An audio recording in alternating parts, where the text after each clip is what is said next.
Video like जरूर कर लीजिए और ऐसे वीडियो लगातार फ्री में पाने के लिए चैनल को तुरंत सब्सक्राइब कर लीजिए और बेल आइकन को जरूर टैप कर लीजिए ताकि आगे भी सारे वीडियो आपको मिलते रहे। यूट्यूब में फॉलो करते हैं तो प्लीज ये वाला फ्री टेलीग्राम चैनल जरूर ज्वाइन कर लीजिएगा। सारे नोटिफिकेशन सारे अपडेट यहीं पे आते हैं, ध्यान रखिए। भारतीय राज्य व्यवस्था का हम अध्ययन कर रहे थे लगातार और संविधान के संशोधनों पर इस समय चर्चा हो रही थी। महत्वपूर्ण संशोधनों को हमने देखा था, लेकिन एक सूचीबद्ध तरीके से क्रमवार हम इसे देखने का प्रयास कर रहे थे। जितने भी इंपॉर्टेंट थे उन्हें हमने पहले ही देख लिया था।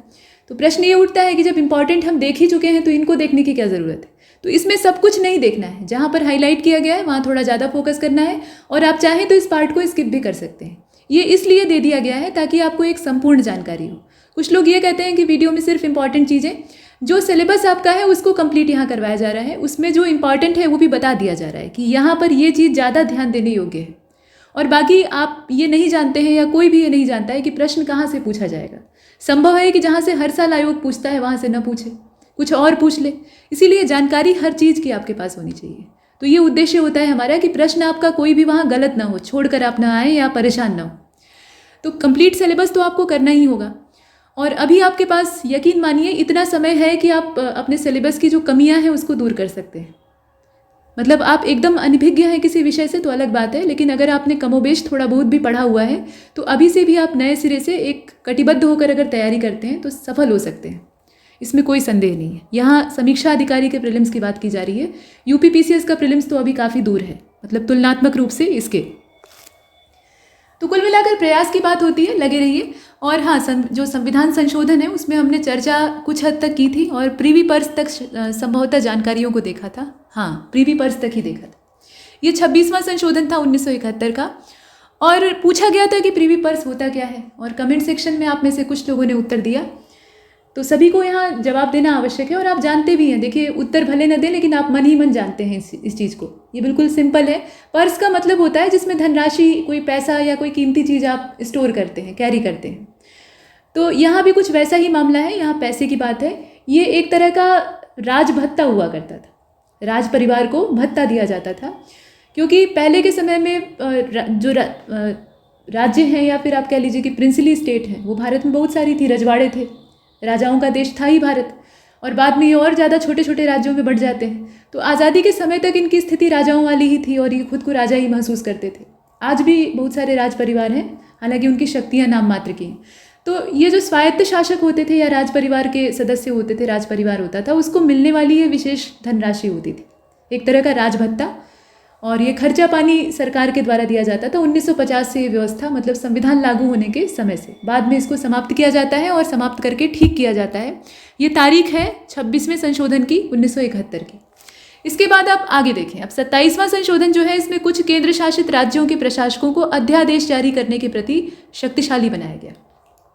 मतलब उन्हें ये पावर दी गई कि वो अध्यादेश जारी कर सकें। और नए केंद्र शासित प्रदेशों अरुणाचल प्रदेश, मिजोरम के लिए कुछ विशेष उपबंध किए गए। नए राज्य मणिपुर के लिए विधानमंडल और मंत्रिपरिषद के निर्माण के लिए संसद को अधिकार दिए गए। ये सारा काम होता है 27वें संशोधन के द्वारा। ठीक है, यहाँ ध्यान दीजिएगा, कई सारे प्रावधान। इसके बाद है 28वां। इसमें ICS अधिकारी लोग जो हुआ करते थे, उनके विशेषाधिकारों को समाप्त करके संसद को उनकी सेवा शर्तें तय करने का अधिकार दिया गया। और 29वां संशोधन जो है, ये 9वीं अनुसूची में 2 केरल भू सुधार अधिनियमों को शामिल किया था। तो ये सारी चीज़ें आप एक क्रम से देख रहे हैं और यहाँ लगातार देखिएगा कि आपका 28वां संशोधन, 29वां और 30वां, ये तीनों ही 1972 में हुए हैं और 31वां भी। तो इसमें ज़्यादा इंपॉर्टेंट 31वां है, जिसको कि येलो कलर से, पीले रंग से रंगा गया है ताकि आपको सहज ही दिख जाए। लेकिन बाकियों को भी देखते चलते हैं। 29वां आपने देखा कि भूमि सुधार अधिनियम जो है उनको शामिल किया जाता है। 30वें वाले में नागरिकों के अधिकार के संबंधित जो मामला है, उसमें उच्चतम न्यायालय यानी सुप्रीम कोर्ट में अगर आपको अपील करनी है तो उसके लिए जो 2000 रुपये की आवश्यकता, माफ़ कीजिएगा 20,000 रुपये की आवश्यकता होती थी, उस ज़रूरत को ख़त्म करके एक व्यवस्था की गई कि यदि विधि की वास्तविक व्याख्या का कोई मामला होता है तो उच्चतम न्यायालय में ही अपील की जा सकती है। ठीक है, उसके लिए उच्चतम न्यायालय में ही अपील की जा सकती है। 31वां संशोधन अधिनियम 1972 का है और लोकसभा की सीटों की संख्या 525 से बढ़ाकर 545 यहाँ पर की जाती है। तो ये सब महत्वपूर्ण है, आपको जानना चाहिए। साथ में 32वां, यहाँ आंध्र प्रदेश में तेलंगाना क्षेत्र के लोगों की आकांक्षा के अनुसार उनकी संतुष्टि के लिए विशेष उपबंध किया जाता है। इससे ये मालूम होता है कि तेलंगाना क्षेत्र में जो तेलुगु भाषी क्षेत्र था, वो लोग विशेष रूप से पहले से ही असंतुष्ट हुआ करते थे। आंध्र वही राज्य है जो कि भाषा के आधार पर अपना पुनर्गठन प्राप्त करता है। ठीक, इसमें बहुत सारे जो इसके पक्षधर थे अनशन पर बैठ जाते हैं। तो यहाँ ये मामला था, उस समय कोई भी इसके पक्ष में नहीं था कि भाषाई आधार पर किसी राज्य का गठन हो या राज्य को अलग किया जाए, क्योंकि ये परंपरा अगर निकल जाएगी तो फिर देश में बंटवारे की स्थितियाँ, विभाजन की स्थितियाँ या एकता का अभाव देखने के लिए मिलेगा। भाषा, जाति, इन सब के आधार पर भेदभाव ये संविधान भी नहीं करता है, और न उस समय के जो हमारे संविधान निर्माता या राजनीतिज्ञ थे वो चाहते थे। लेकिन उसके बावजूद आंध्र विभाजित होता है। ठीक है, मतलब आंध्र का गठन होता है, माफ़ कीजिएगा। और बाद में भी आप देखते हैं कि तेलंगाना इसी से अलग होता है। आंध्र अपने आप को समेट कर नहीं रख पाता है। तो ये शुरुआत ही विभाजन के आधार पे हुई थी, अंत भी इसका विभाजन के आधार पे होता है। अब देखें आगे। तो 33वां संशोधन है 1974 का। संसद या विधानमंडल के अध्यक्ष सभापति के द्वारा किसी सदस्य के इस्तीफे को मंजूर करने की व्यवस्था, यदि वह महसूस करे कि त्यागपत्र स्वैच्छिक या वास्तविक है, मतलब उसकी खुद की इच्छा का है और वास्तविक नहीं रहेगा तो विचार का कोई प्रश्न ही नहीं है, वास्तविक। अब इसके बाद 34वां संशोधन जो कि 1974 का ही है, समय वही है। 9वीं अनुसूची में विभिन्न राज्यों के 20 भूमि सुधार और भू पट्टेदारी, मतलब पट्टेदारी का माने यहाँ लैंड रेवेन्यू से है, तो ऐसे अधिनियमों को शामिल किया जाता है। और ये कई सारे एक्ट थे छोटे छोटे। 35वां संशोधन होता है। 35वें संशोधन में, जो कि 1974 में ही होता है, इसमें सिक्किम के संरक्षण व्यवस्था को बर्खास्त करते हुए, ध्यान दीजिएगा, यहाँ जो संरक्षण की व्यवस्था थी उसको बर्खास्त किया जाता है और उसे भारतीय संघ का सहयोगी राज्य बनाया जाता है। सिक्किम को भी अपने भारतीय संघ में मिलाना ये बड़ा ही गंभीर विषय था और इतना आसान नहीं था। इस पर चारों ओर से चीन का दबाव था और चीन बिल्कुल नहीं चाहता था कि सिक्किम हमारा हिस्सा बने।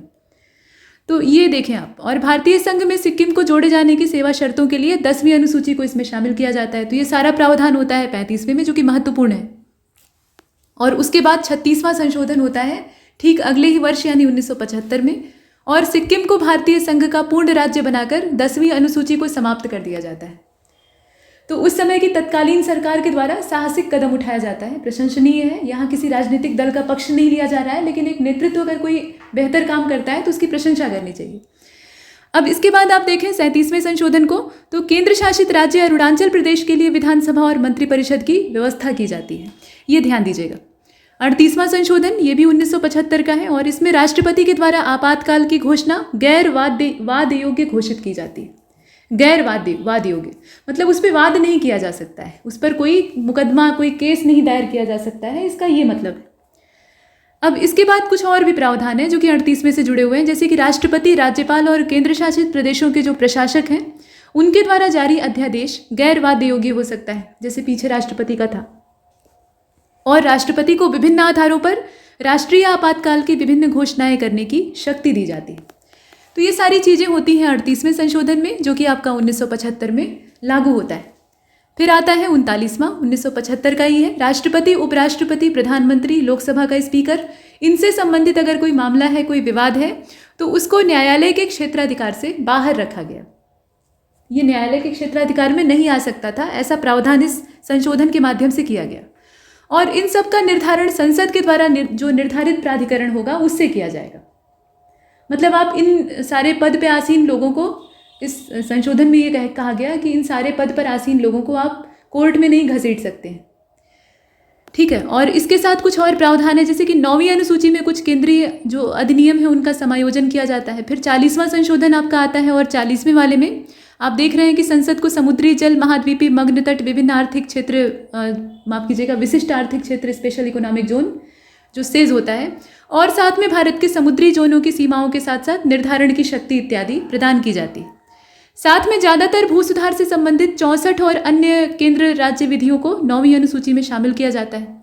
41वां संशोधन आता है 1976 का है। राज्य लोक सेवा आयोग और संयुक्त लोक सेवा आयोग के जो सदस्य हैं उनकी आयु सीमा 60 से 62 कर दी जाती है बढ़ाकर।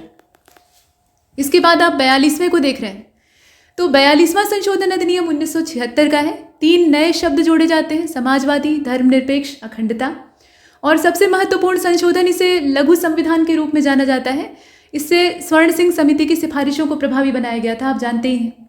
लघु संविधान, यहाँ पर क्या होता है, 3 नए शब्द जोड़े गए, और ये नए शब्द जो है ये पूरे संविधान की रूपरेखा को बदलने का काम करते हैं। क्योंकि प्रस्तावना जो है ये संविधान का आमुख कहा जाता है, मतलब ये एक तरह से संपादकीय व्यवस्था होती है। जैसे आप किसी पुस्तक को पढ़ते हैं तो शुरुआत में उसके लेखक का कुछ 2 शब्द दिया रहता है, तो वैसे ही ये प्राकथन जो है ये शुरुआत का है और इससे पूरे संविधान का परिचय प्राप्त होता है। इसके बाद आप देखें कि नागरिकों के द्वारा जो मूल कर्तव्य पालन किए जाने चाहिए, हालांकि ये ऐच्छिक हैं, कानून के द्वारा इसे मनवाया नहीं जा सकता है, तो इनको जोड़ा गया। नया भाग इसके लिए जोड़ना पड़ा, चौथा क संविधान में। और राष्ट्रपति को कैबिनेट की सलाह के लिए बाध्यता, ये एक चीज़ इसमें जोड़ी गई। 42वां संशोधन जो है ये काफ़ी महत्वपूर्ण है, ध्यान दीजिएगा, और इसे हमने पीछे भी देखा है। साथ में राष्ट्रपति को कैबिनेट की सलाह के लिए बाध्यता के साथ साथ प्रशासनिक अधिकरणों और अन्य मामलों पर अधिकरणों की व्यवस्था, इसको भी इसमें जोड़ा गया। 1971 की जो जनगणना थी, ध्यान से देखिएगा, 1971 की जनगणना के आधार पे 2001 तक लोकसभा सीटों और राज्य विधानसभा सीटों को निश्चित किया गया। ये एक बात होती है। और संवैधानिक संशोधन को न्यायिक जांच से बाहर कर दिया गया। न्यायिक समीक्षा, रिट न्याय क्षेत्र में उच्चतम और उच्च न्यायालयों की शक्ति में कटौती की गई, ये एक व्यवस्था की गई।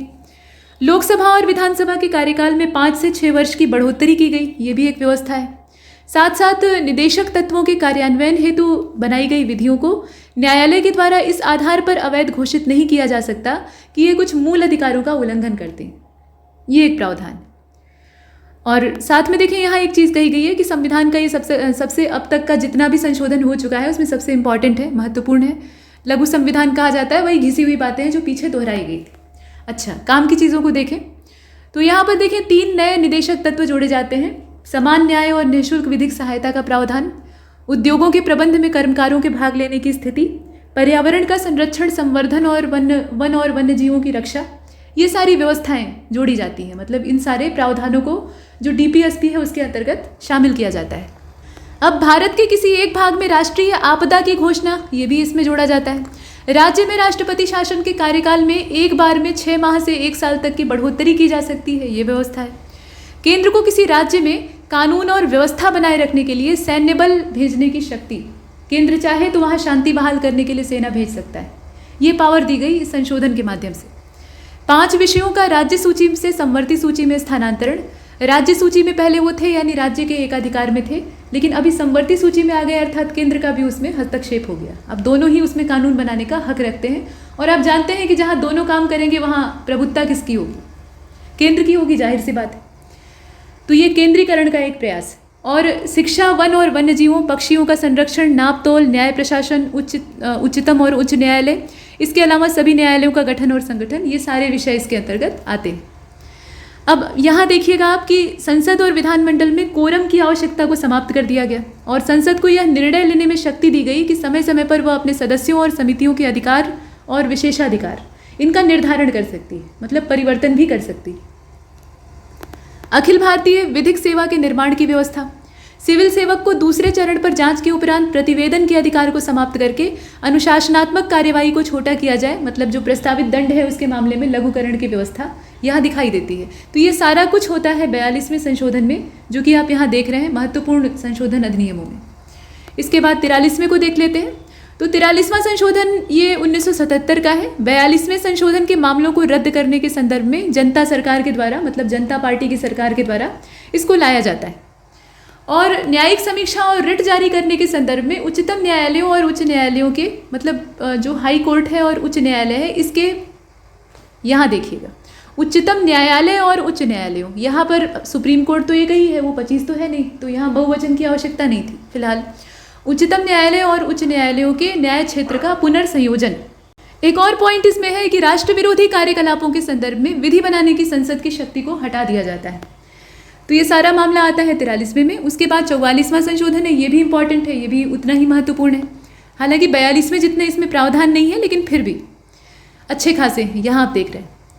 तो 1978 का ये और 42वें संशोधन के अंतर्गत कुछ मामलों को रद्द करने के संदर्भ में जनता पार्टी की सरकार के द्वारा इसको प्रभावी किया जाता है। तो लोकसभा और राज्य विधानमंडल के कार्य को पूर्ववत रखा जाता है 5 वर्ष। संसद और राज्य विधानमंडल में कोरम के उपबंध को पूर्ववत रखा जाता है।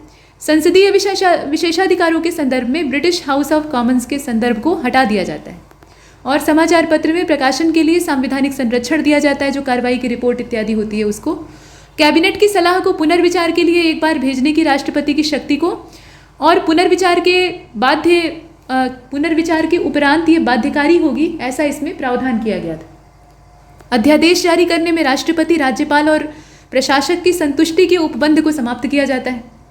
साथ में उच्चतम न्यायालय और उच्च न्यायालय की कुछ शक्तियों को फिर से वापस कर दिया जाता है जो उनसे छीनी गई थी। और राष्ट्रीय आपातकाल के संदर्भ में आंतरिक अशांति शब्द के स्थान पर सशस्त्र विद्रोह शब्द को दर्ज किया जाता है। ठीक है, राष्ट्रपति के लिए यह व्यवस्था की जाती है, आप कुछ यहाँ पर देख रहे हैं, राष्ट्रपति के लिए यह व्यवस्था की जाती है कि वह केवल कैबिनेट की लिखित सिफारिश पर ही आपातकाल को घोषित कर सकता है, यानी उसकी जो शक्तियाँ हैं उसको सीमित करने का प्रयास किया जाता है। दो मामले इसमें महत्वपूर्ण हो सकते हैं। राष्ट्रीय आपात और राष्ट्रपति शासन के मुद्दे पर सुरक्षा के लिहाज से कुछ और व्यवस्थाएं की जाती हैं और मूल अधिकारों की सूची से संपत्ति का अधिकार समाप्त कर दिया जाता है और इसे केवल विधिक अधिकार बना दिया जाता है। पहले क्या था, ये एक मौलिक अधिकार हुआ करता था, यानी इसका महत्व ज़्यादा था। महत्व अभी भी है लेकिन वैसा नहीं है जैसा कि फंडामेंटल राइट्स का है। साथ में देखिए, अनुच्छेद 20 और 21 जो है, इसके द्वारा दिए गए जो मूल अधिकार हैं इनको राष्ट्रीय आपातकाल में निलंबित नहीं किया जा सकता है। ये एक सार्थक कदम था और इस उपबंध को हटाया गया जिसने कि न्यायालय के राष्ट्रपति, उपराष्ट्रपति, प्रधानमंत्री और लोकसभा अध्यक्ष के निर्वाचन संबंधी विवाद मामलों पर निर्णय देने की शक्ति छीन ली थी, उसको यहाँ से हटा दिया जाता है। इसके बाद 45वां संशोधन है जो कि 1980 का है। अनुसूचित जाति जनजाति के लिए आरक्षण और लोकसभा और विधानमंडल में आंग्ल भारतीयों के लिए विशेष प्रतिनिधित्व को 10 वर्ष के लिए यानी 1990 तक बढ़ा दिया जाता है। यहाँ 1980 की बात हो रही है तो आगे के 10 वर्ष के लिए उसे बढ़ा दिया जाता है। किस किस चीज़ का मतलब कौन कौन से लोगों का प्रतिनिधित्व जो है उसको बढ़ाया जाता है, ये देखने की आवश्यकता है। इसके बाद 46वां संशोधन देखिएगा, इसमें 2 पॉइंट है, 1982 में आता है। राज्यों को विधियों में कमियों को समाप्त करने के लिए बिक्री कर और बकायों को वसूलने में समर्थ बनाया जाता है। मतलब राज्यों को कुछ शक्तियां लौटाई जाती हैं और कुछ वस्तुओं पर एक समान दर से कर की व्यवस्था की जाती है। तो ये सब आप देख रहे हैं। 47वें संशोधन में 9वीं अनुसूची में कुछ राज्यों के 14 भूमि सुधार अधिनियमों को जोड़ा जाता है और 48वां जो है ये भी 1984 का है, फिर 49वां भी आप उसी समय देखेंगे। तो 48वें में पंजाब में राष्ट्रपति शासन को ऐसे विस्तार हेतु 2 शर्तों को पूरा किए बिना 1 वर्ष से अधिक अवधि के लिए बढ़ाया जाता है। त्रिपुरा में स्वायत्त जिला परिषद को संवैधानिक मंजूरी मिलती है और ये समय है आपका 1984 यानी 1984। 49वां संशोधन इसके लिए किया जाता है। 50वां संशोधन क्यों होता है, तो आसूचना संगठनों और सशस्त्र बलों या आसूचना हेतु स्थापित दूर संचार प्रणालियों में कार्यरत व्यक्तियों के मूल अधिकारों को प्रतिबंधित करने की जो संसद की शक्ति है उसके प्रावधानों को हम यहाँ पर संशोधित रूप में देखते हैं। और ये था 50वां, समय था 1984 और उसके बाद 51वां भी 1984 में ही होता है। कुछ वर्ष ऐसे होते हैं जिसमें संविधान में लगातार संशोधन किए जाते हैं, तो ऐसा ही एक वर्ष है 1984। अब यहाँ देखें, कुछ राज्यों के नाम दिए हैं जैसे कि मेघालय, अरुणाचल प्रदेश, नागालैंड, मिजोरम। इनके लिए लोकसभा में सीटों के आरक्षण की व्यवस्था को किया जाता है और इसी तरह से मेघालय और नागालैंड की विधानसभा में भी व्यवस्था की जाती है। 52वां संशोधन ये भी महत्वपूर्ण है। ये दल बदल विरोधी विधि के रूप में जाना जाता है, 1985 का है और इसके तहत संसद और राज्य विधानमंडल के सदस्यों को दल बदल के मामले में अर्हता से अयोग्य साबित करने की जो व्यवस्था है वो की गई है। निरअर्ह का मतलब होता है कि आप अर्हता के लायक नहीं है, आप योग्य नहीं, तो ये अयोग्य ठहराने की व्यवस्था है और इसके विस्तार मतलब इसके लिए विस्तार से 10वीं अनुसूची को जोड़ा जाता है ताकि जितने मामले हैं उनको खोलकर वहाँ पर लिखा जाए। 53वां संशोधन होता है 1986 में। मिजोरम के लिए स्पेशल प्रोविज़न यहाँ दिखाई देते हैं और इसकी विधानसभा के लिए जो न्यूनतम सदस्यों की संख्या है वो 40, उनकी व्यवस्था। फिर 54वां होता है 1986 में। उच्चतम न्यायालय और उच्च न्यायालय के न्यायाधीशों के वेतन को बढ़ाया जाता है और साथ साथ भविष्य में संसद को साधारण विधि द्वारा इसमें परिवर्तन का अधिकार भी दिया जाता है। 55वां संशोधन जो है ये 1986 का है। अरुणाचल प्रदेश के लिए विशेष व्यवस्था इसमें की जाती है, ठीक है, और जो विधानसभा के सदस्यों की संख्या है उसको 30 निश्चित किया जाता है। ये सारा मामला है। 56वें में हमने देख ही लिया था, गोवा विधानसभा के सदस्यों की संख्या 30 पीछे देखा था, निश्चित की गई है। अब इसके बाद 57वां संशोधन जो कि काफ़ी महत्वपूर्ण था और 58वां भी उतना ही इंपॉर्टेंट है। दोनों ही चीज़ें आपको देखनी चाहिए। देखिए, हर संविधान संशोधन में कुछ खास बातें होती हैं, वो खास बातें आपको पता होनी चाहिए। मतलब एक बार अगर पढ़ लेंगे, 1 से 2 बार पढ़ लेंगे तो आपके दिमाग में बना रहेगा। यहाँ एक एक चीज़ को रटा नहीं जा सकता है, ये बहुत ही ईमानदारी की बात है, लेकिन हाँ बार बार पढ़ा जा सकता है और सभी लोग यही करते हैं। इतने लंबे चौड़े सिलेबस के एक एक पॉइंट को आप घोल कर पी नहीं सकते, ये स्वीकार आपको करना होगा। तो इसमें बस वही बार बार पढ़ते हैं लोग, रिवीजन करते हैं, 2 से 3 बार रीडिंग लगाते हैं, उसके बाद बार बार रिवाइज करते हैं, तो वो चीज़ें एक एक करके आपके दिमाग में स्थिर होती जाती हैं। जब वहाँ विकल्प आपको दिखते हैं तो आप सही उत्तर को पकड़ लेते हैं। तो यही तरीका सही होता है। अब यहाँ देखें आप, तो 57वां जो है इसमें अरुणाचल प्रदेश, मेघालय, नागालैंड विधानसभा में अनुसूचित जाति की जो सीटें हैं उनका आरक्षण, इसका प्रावधान। और 58वां देखिएगा, 58वें संशोधन में हिंदी भाषा में संविधान का प्राधिकृत पाठ उपलब्ध कराया गया और संविधान के हिंदी पाठ मतलब हिंदी पाठ को समान विधिक मान्यता दी जाती है। 59वां, पंजाब में राष्ट्रपति शासन का 3 वर्ष के लिए विस्तार कर दिया गया और आंतरिक अशांति के आधार पर पंजाब में राष्ट्रीय आपात की घोषणा, और ये समय था 1988 का। फिर इसके बाद 60वां संशोधन होता है, वो भी 1988 का है। व्यवसाय, वृत्ति, रोजगारों पर करों की सीमा को 250 रुपये प्रतिवर्ष से बढ़ाकर 2500 रुपये प्रतिवर्ष, अच्छा खासा इसमें वृद्धि किया जाता है। 61वां संशोधन, इसमें आप जानते ही हैं, पीछे भी आपने देखा था, मताधिकार की जो आयु है उसको रिड्यूस किया जाता है। पहले 21 थी, यहाँ पर घटाकर इसे 18 कर दिया जाता है, लोकसभा और विधानसभा दोनों के लिए। टेबल में आगे चलते हैं। 62वां संशोधन ये बताता है कि अनुसूचित जाति जनजाति के आरक्षण और लोकसभा विधानसभा में आंग्ल भारतीयों का जो प्रतिनिधित्व है उसमें 10 वर्ष तक की वृद्धि, यानी सन 2000 तक की वृद्धि। ये अधिनियम आता है आपका 1989 में। इसके बाद 63वां संशोधन 1989 में ही आता है और 59वें संशोधन के द्वारा जो प्रावधान किए गए थे, जिसमें पंजाब के संबंध में जो परिवर्तन इत्यादि किए गए थे, उसको निरस्त कर दिया जाता है आवश्यकता के हिसाब से। और सीधे शब्दों में आप कहें तो इसमें पंजाब में जो आपातकाल की व्यवस्था थी और अन्य क्षेत्रों के लिए उनको एक समान कर दिया जाता है। अब इसके बाद 64वां संशोधन, यहाँ देखिए आप, 64वां संशोधन जो है ये 1990 का है। पंजाब में राष्ट्रपति शासन का विस्तार 3.5 साल के लिए कर दिया जाता है, 3.5 साल। यहाँ जो अवधि है उसे आप देख रहे हैं। 65वां भी महत्वपूर्ण है, ये 1990 का है। अनुसूचित जाति और जनजाति के लिए राष्ट्रीय आयोग में विशेष अधिकारी के स्थान पर बहुसदस्यीय व्यवस्था का उपबंध किया जाता है। और 9वीं अनुसूची में विभिन्न राज्यों के 55 भूमि सुधार अधिनियमों को शामिल किया जाता है। ये है 66वां, 1990 का ही है। 67वां जो है वो भी 1990 में होता है और राष्ट्रपति शासन 4 वर्ष के लिए पंजाब में और फैला दिया जाता है, मतलब उसका विस्तार कर दिया जाता है। आगे देखते हैं। और ये 68वां जो संशोधन है आप देखिए, पंजाब में राष्ट्रपति शासन का 5 वर्ष के लिए विस्तार बढ़ाया ही जा रहा है, 1991 का है। 69वें में फिर 1991 में केंद्र शासित राज्य दिल्ली को विशेष दर्जा देते हुए राष्ट्रीय राजधानी क्षेत्र दिल्ली बनाया गया और इस संशोधन का परिणाम ये होता है कि दिल्ली के लिए 70 सदस्यीय विधानसभा और 7 सदस्यीय मंत्रिपरिषद की व्यवस्था की गई। ये सारा महत्वपूर्ण प्रावधान है। और 70वां संशोधन 1992 में होता है। राष्ट्रपति के निर्वाचन कॉलेज, यानी जो यहाँ पर इलेक्टोरल कॉलेज होता है हमारे प्रेसिडेंट का, उसके रूप में राष्ट्रीय राजधानी क्षेत्र दिल्ली, इसके जो विधानसभा सदस्य हैं और केंद्र शासित राज्य पुडुचेरी, इनको भी शामिल किया गया। ठीक है, मतलब इसमें होता क्या है, कैसे इसको किया जाता है, वो नीचे प्रावधान दिया हुआ है। इलेक्टोरल कॉलेज ऑफ प्रेसिडेंट, इसमें यहाँ देखिएगा, elected members of Lok Sabha plus Rajya Sabha plus Vidhan Sabha of all states plus Delhi plus Puducherry electoral college of vice president, और इस पूरे को जोड़ा जाता है। तो ये जितने भी मेंबर हैं लोकसभा और राज्यसभा के, उसके बराबर इन्हें किया जाता है। मतलब ये कैलकुलेशन का तरीका है, कैसे वहाँ पर मतों की गिनती होती है या कैसे जो गणना है उसको किया जाता है। लेकिन आप बेसिकली ये जानते रहिए कि इसमें किसको किसको शामिल किया गया और कौन से संशोधन। अभी राष्ट्रपति के निर्वाचन पर हम विस्तार से आगे देखेंगे, वो एक अलग प्रक्रिया है। यहाँ सिर्फ संशोधन के संदर्भ में ही देखना है, तो उतना में ये पर्याप्त है।